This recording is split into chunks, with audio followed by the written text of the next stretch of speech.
शुक्रवार को साल का दूसरा चंद्र ग्रहण होने जा रहा है। चंद्र ग्रहण को हमारे देश में काफ़ी गंभीरता से लिया जाता है। कई लोग जहां इसके असर को अंधविश्वास मानते हैं, तो कई लोग इसके प्रभाव को गंभीरता से लेते हैं।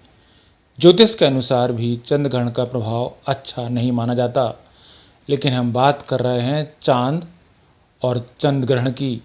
क्या वाकई चांद और चंद्र ग्रहण का हमारे मन पर कोई प्रभाव पड़ता है? सभ्यताओं की शुरुआत से ही चंद्रमा और उससे संबंधित घटनाओं का इंसान के मन पर प्रभाव माना जाता है। ज्योतिष में तो चंद्रमा को मन का स्वामी या मन का कारक ही माना जाता है।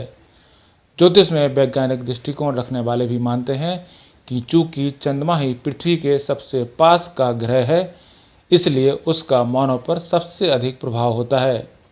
आपको बता दें कि ज्योतिष में चंद्रमा को उपग्रह नहीं बल्कि ग्रह का दर्जा दिया गया है। यह दावा करना कि चंद्रमा और चंद्रग्रहण से ही हमारे मन और मूड पूरी तरह से संचालित होते हैं, ये सही नहीं भी हो सकता है, लेकिन इतना जरूर है कि अब वैज्ञानिक भी चंद्रमा के इंसान पर होने वाले असर को शोध का विषय मानते हैं। अगर आप भी एक वैज्ञानिक दृष्टिकोण रखते हैं, तो आपके लिए एक रुचिकर तथ्य ये है कि समुद्र में जो नमक और पानी का औसत अनुपात पाया गया है, वही हमारे शरीर में भी होता है। चांद का धरती पर प्रत्यक्ष और वैज्ञानिक रूप से प्रमाणित असर समुद्र में आने वाला ज्वार भाटा है, तो कोई आश्चर्य नहीं कि हमारे शरीर पर भी इसका असर पड़ता हो।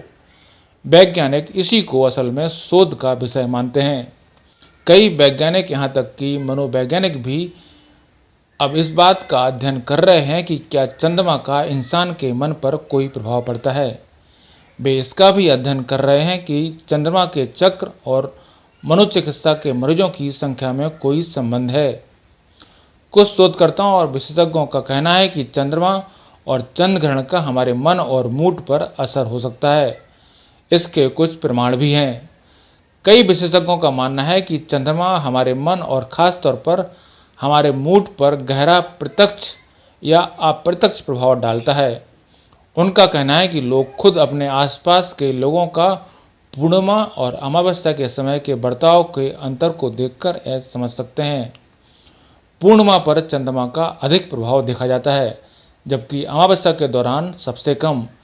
यह देखा गया है कि पूर्णिमा के दिन लोग ज़्यादा सामाजिक होते दिखने लगते हैं, ज़्यादा भावुक होने लगते हैं, जबकि अमावस्या पर ऐसा कम होता है। वहीं चंद्र ग्रहण के दौरान कहा जाता है कि वह हमारी बहुत सी भावनात्मक ऊर्जा को खींच लेता है। इसलिए माना जाता है कि इस समय लोग ज़्यादा संवेदनशील और अपने विचारों और भावनाओं के प्रति जागरूक हो जाते हैं। लेकिन इसके साथ ही ऊर्जा जाने से हमारी नींद और हार्मोन्स पर भी इसका असर होता है, जो कि हमारे बर्ताव को चिड़चिड़ा, थका, संवेदनशील और असामान्य सा दिखाई देने वाला बना सकता है। चूंकि चंद्र ग्रहण पूर्णिमा के दिन ही होता है और पूर्णिमा के दिन भी चांद का हम सब पर अलग असर होता है, इस दौरान यह हमारी भावनाओं में तीव्रता का असर दिखा सकता है।